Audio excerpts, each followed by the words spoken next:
You see, my friends, the world we live in is not just made of what we see. There is a spiritual realm, unseen yet ever present, shaping and influencing the life we live day by day.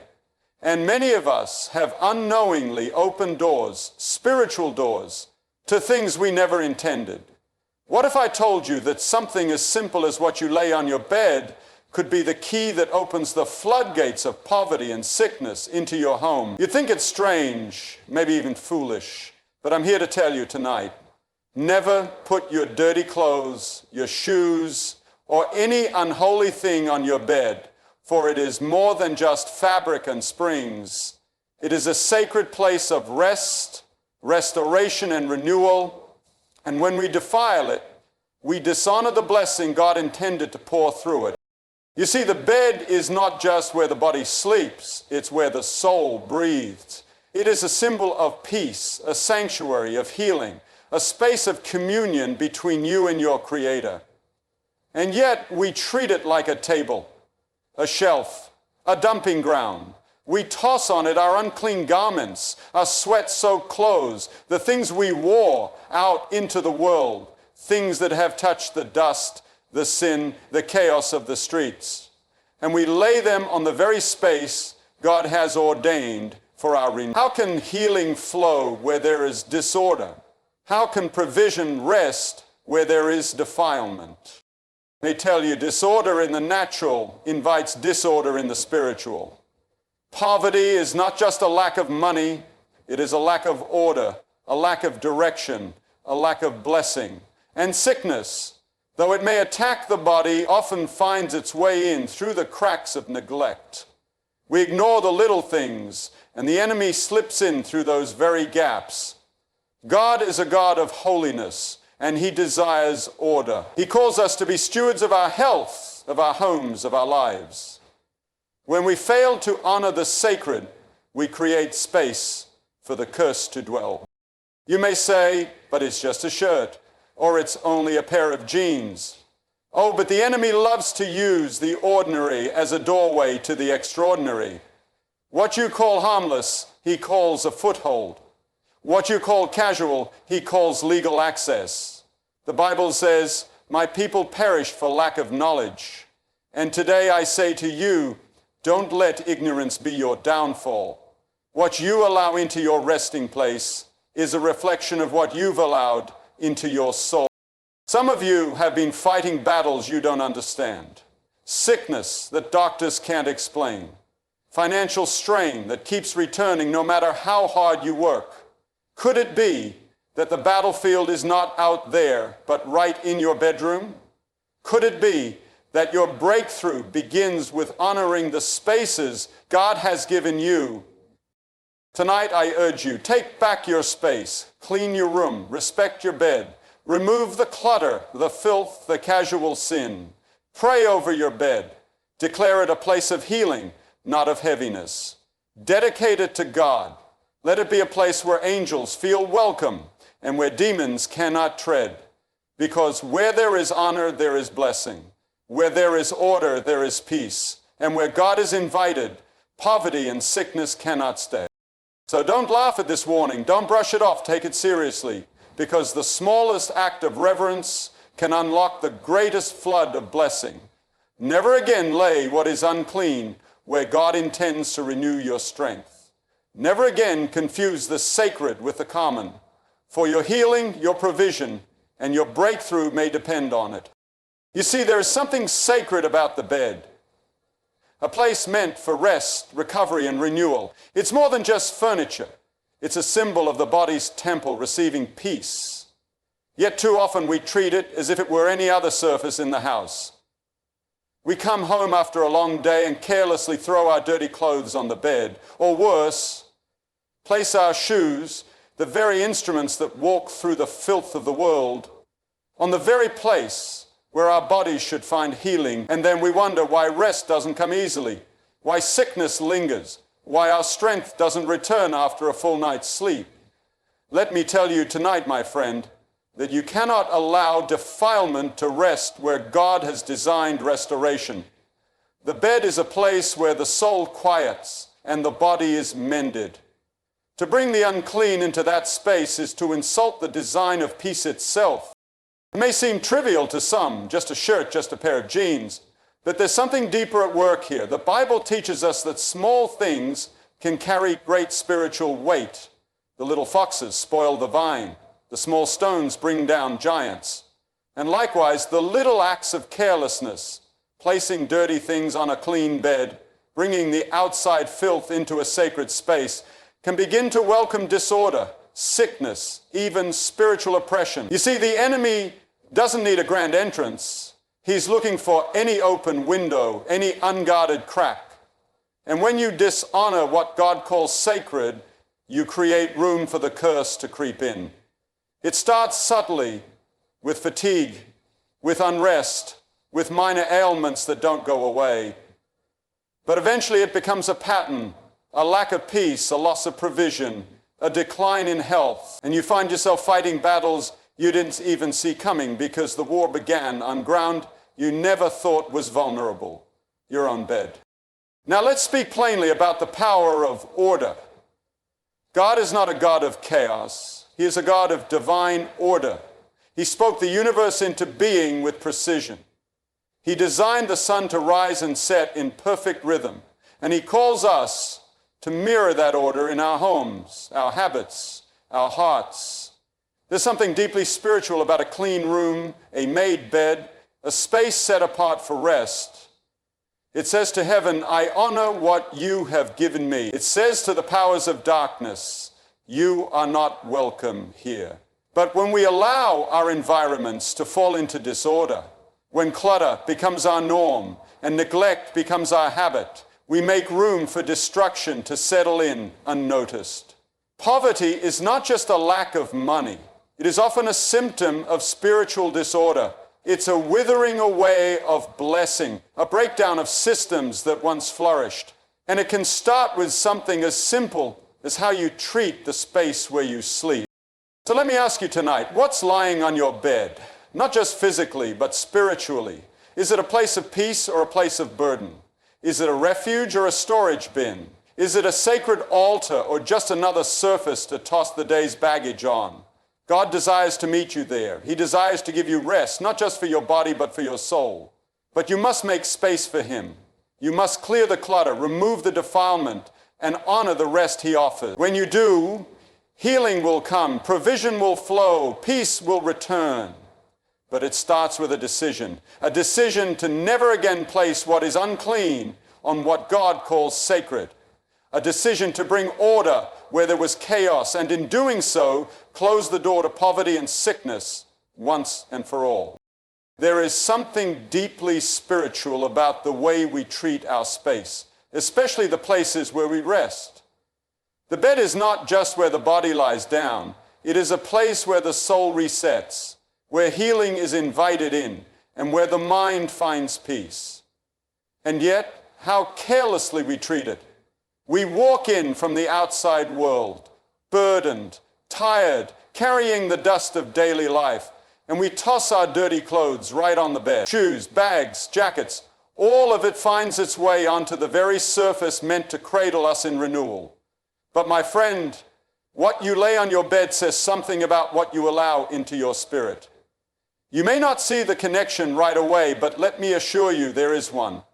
When you invite filth into a sacred space, you unknowingly invite affliction as well. Poverty, sickness, restlessness, and confusion. They enter silently, invisibly, and take up residence. You see, the spiritual realm is real. Just because you can't see it doesn't mean it isn't working. And it works by laws and principles. One of those laws is this: where there is honor, there is blessing. Where there is dishonor, there is decay. That bed, that place where your body rests and your dreams form, is not to be taken lightly.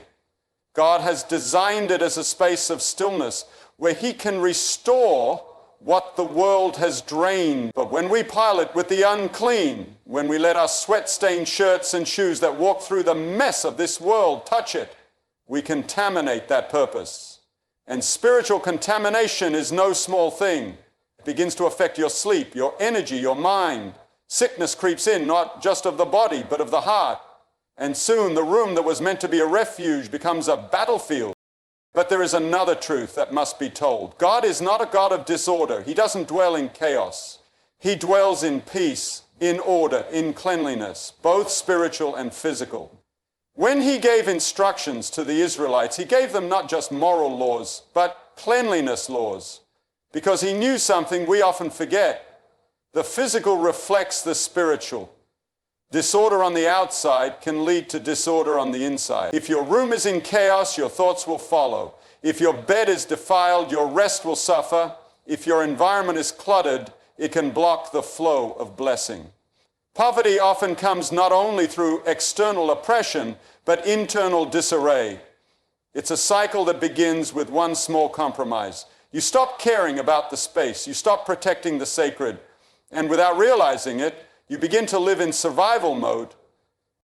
And yet, here is the good news. God gives us the power to take it back, to reclaim what has been misused, to restore what has been defiled. It begins with awareness. It begins when you decide that your bed is not a dumping ground, but a sanctuary. That your room is not a closet for confusion, but a place for clarity. That your habits will no longer reflect neglect, but honor. When you make that choice, the atmosphere changes. Peace begins to return. Health finds a place to land. Provision begins to flow again. And it all starts with a small act of reverence, keeping what is unclean off what God has made clean. So tonight, look around. What needs to be removed? What needs to be cleaned? What needs to be cleaned? What needs to be surrendered back to the God of order and restoration? Because when you clean the bed, you may just be clearing the way for your breakthrough. There are moments in life when the smallest decisions carry the weight of great consequences. You may walk into your room, toss your shirt or jeans onto the bed, not giving it a second thought. You say to yourself, it's just a bed, it's just clothes. But that one small act may be part of the reason you feel tired no matter how long you sleep, or why stress clings to you even when you're alone. You see, the physical realm is deeply connected to the spiritual, and every act of disorder we tolerate opens the door to consequences we never intended. The bed is not a shelf, not a table, not a dumping ground. It's a sacred place, designed by God as a space for rest, renewal, and healing. To treat it casually is to unknowingly strip it of its blessing. And when we do that, we give room for something else. Poverty, sickness, confusion, to settle in its place. God works through order. From Genesis to Revelation, he shows us that where there is order, there is life. He didn't create the universe in chaos. He brought form to the void. He set boundaries between the waters and the land, between day and night. That same divine structure is meant to govern our lives. And yet we bring chaos into the very place we need peace. When we put dirty items, shoes that walk through sin, clothes that carry the residue of stress and burden on our bed, we do more than break a rule of tidiness. We disrupt the flow of spiritual harmony. What is meant for rest becomes a resting place for filth. And where filth resides, the enemy is never far behind. It may sound harsh, but spiritual principles are not broken without cost. When you dishonor your resting place, you dishonor your peace. And when peace is disturbed, everything else begins to unravel. Many people cry out to God for healing, for financial breakthrough, for clarity of mind, and yet they live surrounded by disorder. They sleep on beds piled with chaos and wonder why they wake up burdened. The answer is not always in praying harder. It's in aligning your life with the principles of God. The small things matter. The way you treat your room, your bed, your space, it matters. Not because God is keeping score, but because the condition of your space reflects the condition of your heart. A disordered bed often hides a disordered soul. And when you clean the surface, you're declaring, I'm ready for change. You're saying, God, I make room for you. And let me tell you, when you make room for him, everything begins to change. Now, some may scoff and say, surely God doesn't care about where I put my shirt. But remember, The God who counted every hair on your head, who watched over the sparrows, who instructed Moses down to the color of the temple curtains, he cares about the details. Not because he's petty, but because he's holy. And when we begin to honor him in the small, we begin to see his hand in the big. Your breakthrough might not begin with a sermon or a laying on of hands. It might begin with you standing in your room, looking at your bed and saying, no more. No more clutter, no more chaos, no more dishonor. This space belongs to God, and I will treat it like the sanctuary it was meant to be. And as you do that, watch what happens. Watch your sleep begin to heal your body. Watch your mind begin to think more clearly. Watch provision begin to flow again. The enemy has no place where order reigns. Poverty and sickness cannot thrive in a space God occupies. So never again put what is unclean on your bed. Keep it pure, keep it sacred, and watch how heaven responds. Expended in 5 keynotes, 600 words without heading. There is a truth that many have overlooked in this fast-moving world. The way you treat your space, especially your bed, has consequences that reach far beyond the physical. We often look for answers to our struggles in the big things, major decisions, life events, breakthroughs from above. Yet the enemy often gains ground through the small, unnoticed acts of carelessness. You walk into your room, tired, drained, and what do? You toss your dirty clothes, clothes that have carried the weight of the day, the dust of stress, the grime of the outside world, right onto your bed. You let your shoes touch the sheets. You pile bags and jackets onto the place meant for your healing, and you don't think twice. But what if I told you that such casual habits may be the very reason you feel spiritual heavy, mentally foggy, and physically tired? Because where there is disorder, there is always a cost. And when that disorder touches the sacred, it invites what was never meant to be there: poverty, sickness, and unrest. The bed is not just a piece of furniture. It is a symbol of restoration. God created rest not as a luxury, but as a necessity for the soul. It is during rest that healing takes place, that clarity returns, that divine strength is poured back into the body. And if God designed this space to be a wellspring of recovery, how dare we treat it like a garbage bin? How dare we bring into it what should be left outside? Our actions speak loudly to the spiritual world. What you place on your bed says something about what you value. Do you value your peace? Do you value your healing? Then protect the space where it is meant to happen. Because just as holiness attracts blessing, carelessness can invite a curse. Let us remember, God is a God of order. He created everything in sequence, in harmony, in divine rhythm.